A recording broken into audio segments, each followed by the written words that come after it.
135-pound division may be the deepest division in boxing. There's some real young guns in that division. There's a lot of things going on, a lot of moving parts. Things seem to be mixing up. Talking about Abdullah Mason, right? Who's been stopping just about everybody he fights.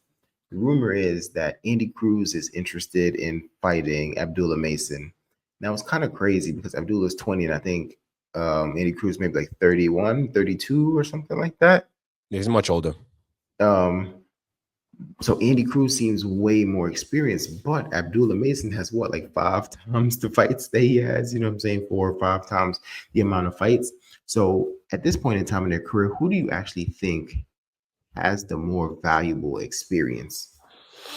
You see, this is one thing where in this instance, I don't necessarily believe not all pro experience is better than amateur experience. And what I mean by that is you have outliers. You have fighters who's fought at the highest level in the amateur circuit. Andy Cruz, in this case, gold medalist, where they've seen so many different styles. And the pedigree is so high that when he comes into the pro circuit, all he has to do is just really make some adjustments, which is, obviously pace yourself, choose your shots, pick your shots instead of having that amateur style. But we've seen fighters at a high level who, come from a huge amateur pedigree and they excel in the pros after those slight adjustments are made. So it's not like he's coming in and having his first fight as a professional. He's had a couple fights. He's under the Bozy stable and he's finding himself as a professional. And, Abdullah Mason is doing a fantastic job, but I feel like Andy Cruz's experience is more valuable than the experience that Abdullah Mason has seen thus far, right? Because the level of comp, if you look at kind of how they started, treading, I think Andy Cruz started fighting 10-round fights like off the gate. Whereas this last fight that Abdullah Mason had was his first 10-round fight. So, which is that's a big, and Andy Cruz already fought 10-round fights already.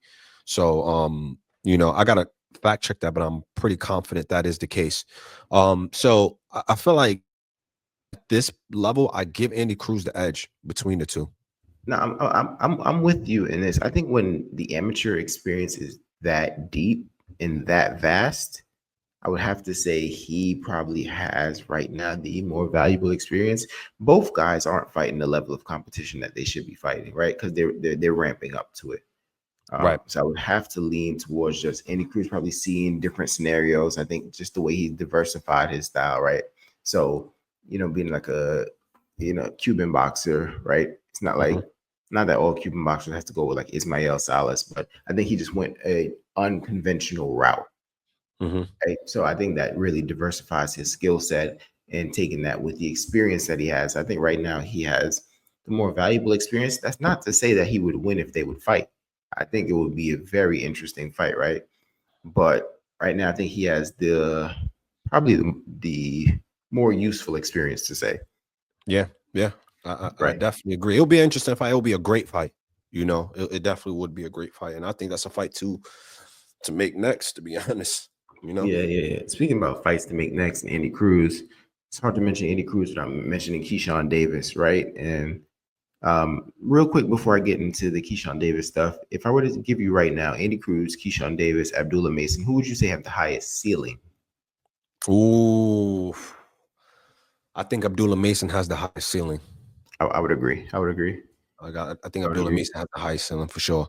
So Keyshawn's a world champion. We know he wants the tank fight, but allegedly he's been called out by Edwin Delos Santos, and they're working on getting the contract done for him to fight Edwin Delos Santos. Now, a couple of things I've been hearing. I don't know. I'm not in the Delos Santos camp. I don't have a league. I'm not plugged in like that, right?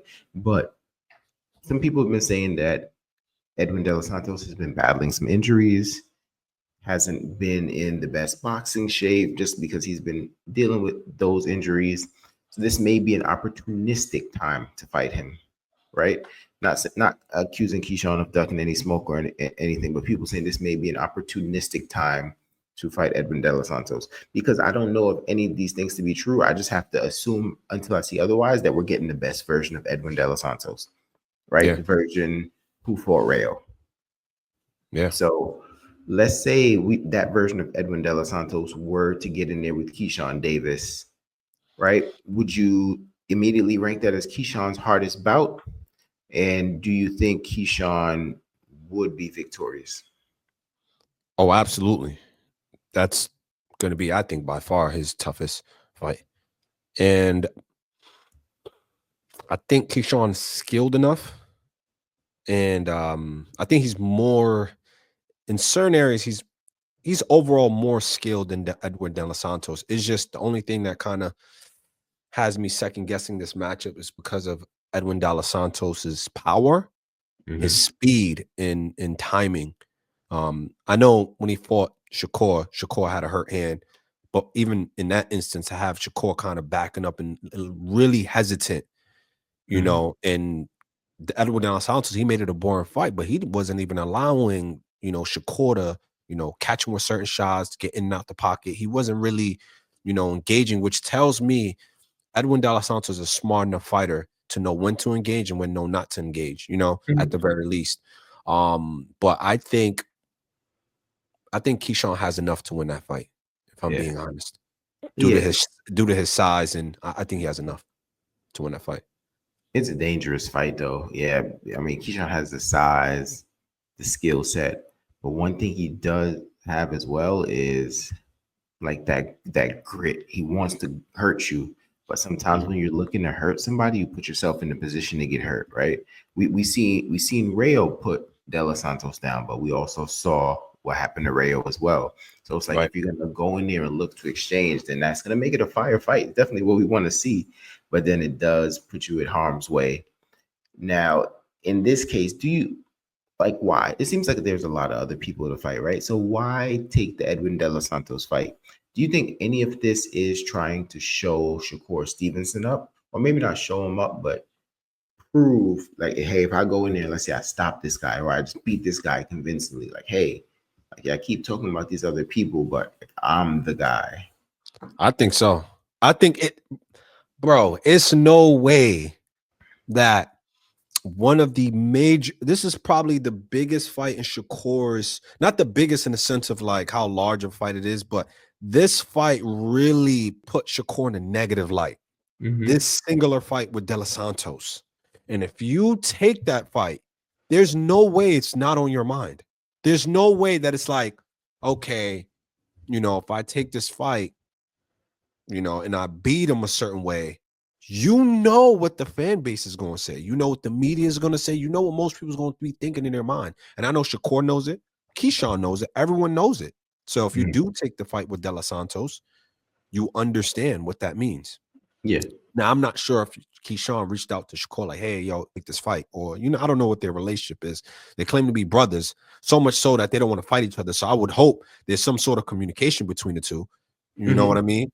But yeah, definitely. That is definitely on the mind of Yeah. Keyshawn Davis.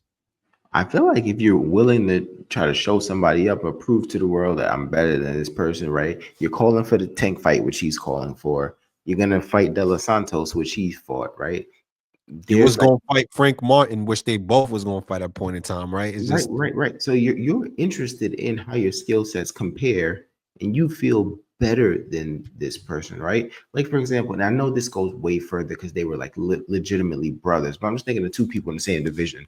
I don't think Jermel and Jamal were trying to like outdo one another. You know what I'm saying?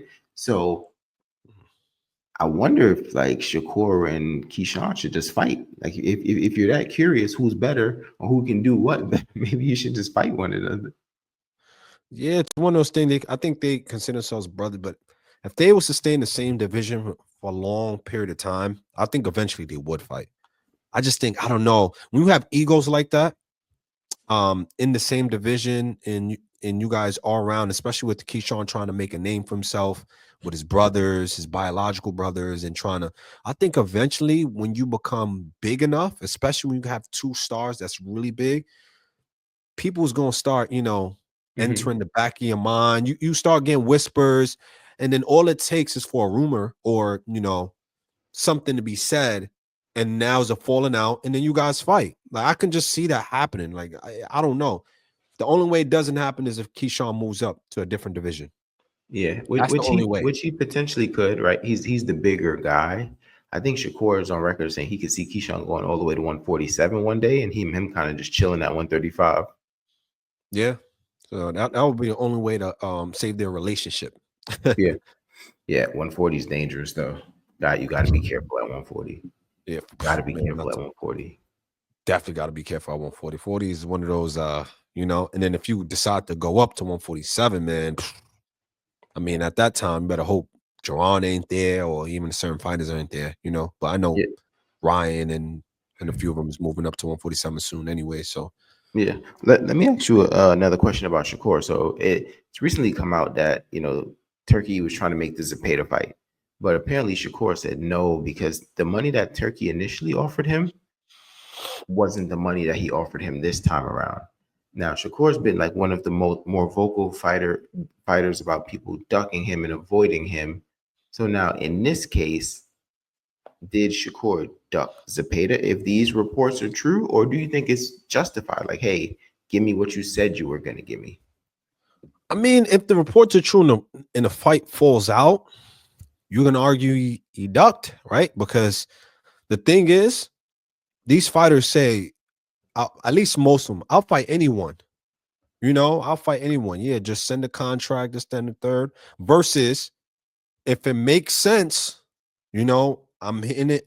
I'm be honest, I'm in it for the payday as well. I'm here to get paid. If you pay me a certain amount, I will fight any fighter depending on the price. I Yeah, think fighters just need to start preface saying that first instead of saying, "Oh, I'll fight anyone." Because if you're going to fight anyone, then if they bring you a certain, contract, certain money, then take the fight. If you feel like you can beat them that easily and show there's levels, then take the fight. Otherwise, it's yeah, nothing. yeah. But I mean, I think there's a saying. I, However it goes, somebody tell me in the comment section. However it goes, I know the saying. I'm just gonna butcher it. Like today's price is not yesterday's price, or yesterday's price is not tomorrow's price. Whatever it is, right? Right. And I think money was put on the table, or money was flashed in front of them. But Zepeda's last performance was lackluster, and Shakur's last performance was lackluster in the eyes of many. So I think the stock for that fight took a dip. So now Turkey is saying, okay, I was going to offer this, but because both you guys' stock is taking a dip, now the value I see is only this. But Right. I'm sure it's still going to be more than he would make on a normal top rank card unless he fights like a star. So I think at some point, Shakur, you're going to have to bite the bullet, take a little less money to take one of these fights, because this goes back to the Devin Haney thing, right? Devin Haney kind of called your bluff. Like, how bad do you want the fight? You activated the man, so take the mandatory money, but he didn't do it over the money. You know what I'm saying? I feel like you can't let that get in the way again for this Zepeda fight. You want the Zepeda fight so bad, you got to go ahead and just take the fight. I don't think they're fighting for pennies at all. Yeah, and I ain't gonna lie. That's one thing I give credit to Devin Haney. He took pennies to fight, to take 2 back-to-back fights in Australia. Yeah. Against George Kambosos. So, and he was about it. You know what? I know I can beat him. I know he's easy work. I'm gonna take whatever because I know what's gonna be at the end. Mm-hmm. Like you start, oh, I won't take it because of this. Man, listen. Yeah. Yeah. Now, before we get off the topic of the 135-pound division, I think the Tank and Lamont Roach rematch is set for June. Mm-hmm. Now, even before that fight takes place, Lamont put on a hell of a display. How far do you think Lamont could go in the 135-pound division? Take Tank out of it. Do you think he can really upset some other people, or do you think he just had a great night that night? That's a good question. I think Lamont is skilled, but just because he looked that way against Tank don't mean he's gonna look the same against other prime contenders. I think he loses to Shakur just because stylistically it will look different, much differently. But compared to the other 135 pounders, he could probably look good. Like he can beat the up and comers. I feel like he could beat Abdullah Mason. I feel like Mhm. I'll probably even favor him against Andy Cruz as well. But in What, terms what, of the what about guys like Zepeda and Muratalla? see, I think he beats Zepeda. I'm not high on Zepeda, to be honest. Yeah, yeah, Zepeda's a one-track mind, Murataya. That'll be an interesting fight to really see. I don't know, man. Styles make fights, but I do think he'll be at the upper echelon. I do Okay. I do think that he'll be able to compete at the high end. It's just a matter of just can he win those fights. Yeah. One interesting one for you. Now, this guy is not at 35 anymore, but his last fight was at 35. He's not at Yeah. 35 anymore. Lamont Roach or Frank Martin? Bring Martin. That's a good one. Because I feel like Frank Martin got enough pop that he can make. And I don't want to use how they both fought against Tank to really, Yeah. use that as a There's really no triangle theories in boxing, right? Sometimes it yeah. looks That's like what it, I'm but look, saying. look at So this. Look at this. Manny Pacquiao beat Keith Thurman, right? Keith Thurman beat the living hell out of Barrios. Barrios beat Ugas. yeah, Ugas beat Pacquiao. Like there's no method to the madness. So triangle theories don't matter. yeah. To be honest, I think I favor Lamont. I think Lamont is just I think the experience Lamont has, like when you look at him and then the way Mhm. he boxes, you can tell like is not much wasted movement. I do think Frank Martin might be the bigger puncher out of the two. For some reason, I Mhm. feel like he's the stronger athlete, he's more explosive, but I feel like Lamont is the more crafty, got more tricks, great timing. Like, so I do think Lamont is, I'll give him the edge. I'm not even gonna lie. Okay. I think that's enough of the 135 pound division because we could go on forever about that.